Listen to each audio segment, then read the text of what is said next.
Hey, it's Mitchell, and I wanted to go ahead and just get a quick video out about the newly announced Sony 24mm f1.4 gmaster. If you're new to my channel, I make videos about tech, camera, and the gear I use in my daily life and to create content here on YouTube. Sorry, I'm not in the normal location. I'll have a card up here to my other YouTube channel where I talk about living abroad, life as an expat, and overall travel. Now, the 24mm f1.4 gmaster has been a very long-awaited lens. The 24mm focal length in general is something that is commonly used in a variety of applications, especially in video, for gimbal shots, astrophotography, food photography, and in general, it is a very versatile focal length, especially if you're shooting 4K video, outputting it at 1080p. The flexibility of being able to crop in that 24mm 4K footage to something like 28mm, and the fact that it's a full frame lens means that you can get excellent subject isolation.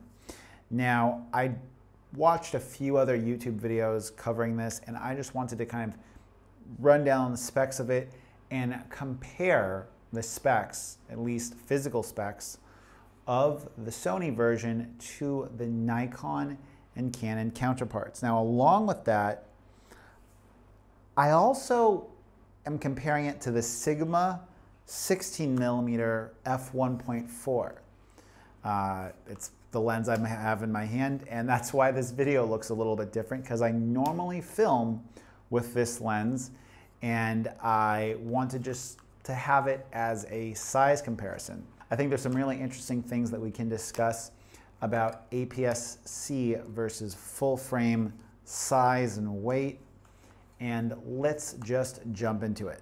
Now, the G-Master has a diameter at the thickest point of 75mm or 2.95 inches.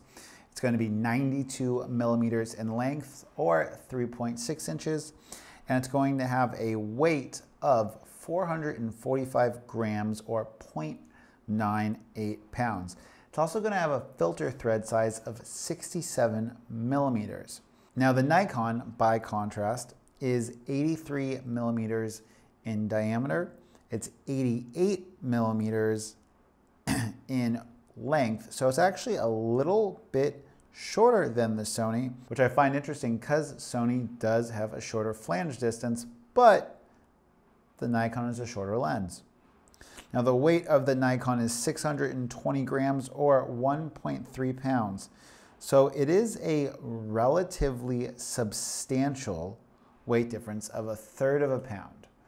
And if you are looking to put this on a gimbal, the Nikon, the lightest full frame Nikon camera that shoots 4K would be the Nikon Z6. But if you want to use the Nikon 24mm, you're going to have to use a bigger gimbal like the Zhiyun Crane 2, and I'll have a card to a couple of videos that I did about that linked up here, or the DJI Ronin S.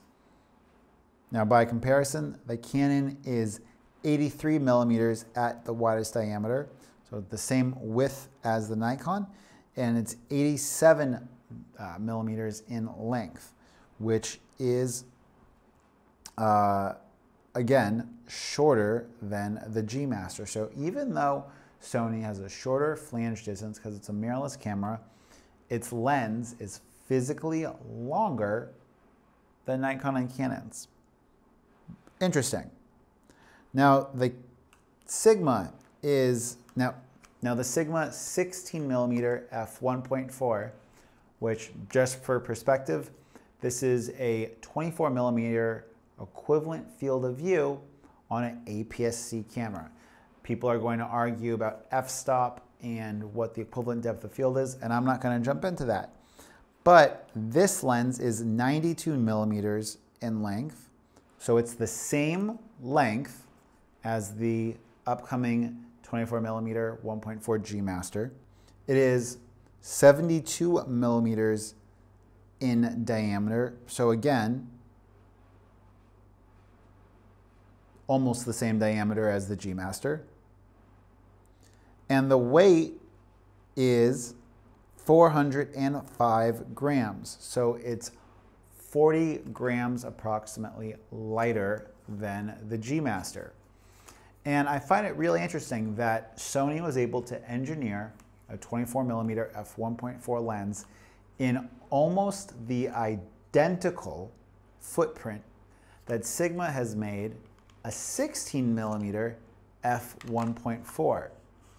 And at least as a mirrorless shooter, the fact that Sony is able to come up with these fast lenses, or a fast lens in this case, in the footprint of a 16mm 1.4 from Sigma really kind of gives me pause, because I've been kind of saying for a long period of time at least that if you are shooting mirrorless cameras, the size or weight saving isn't going to be that drastic between APS-C and full frame, simply because you still need so many pieces of glass, you still need a certain field of view.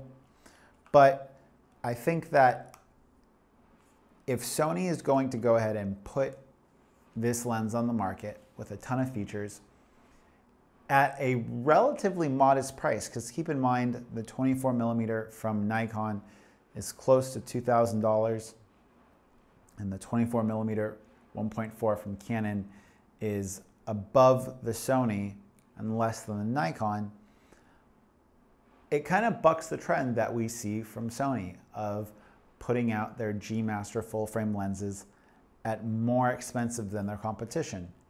And it gives me pause to wonder if Sony is going to lower some of the prices on their glass, or if Sony is hoping that APS-C shooters are going to pick up the 24mm 1.4 G-Master, because that is a 36mm 1.4 equivalent on an APS-C body. But either way, I think this is a great addition to Sony's lens lineup.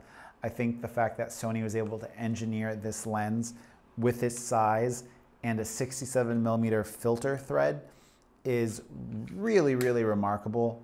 And it gives me a lot of hope moving into the future for what we could potentially see coming from Sony in regards to their ability to engineer glass and provide us awesome optics at a relatively lower price than the competition and with excellent optical quality. Is this going to be a lens that you pick up? If so, what do you shoot with? Are you a full frame shooter? Are you an APS-C shooter? Do you shoot photo? Do you shoot video? I want to have this conversation in the comment section down below, because I'm really interested as to who this lens is going to be appealing for. If you guys like this video, you know what to do. Go ahead, hit the thumbs up. If you disliked it, let me know what I can do to improve on it in the comment section down below. And if you loved it, think about subscribing. I post 2 new videos every week, unless there's some type of special announcement such as this. 3 p.m. Pacific Standard Time, Tuesdays and Thursdays, I post videos. Okay, till next time, it's been Mitchell. Peace.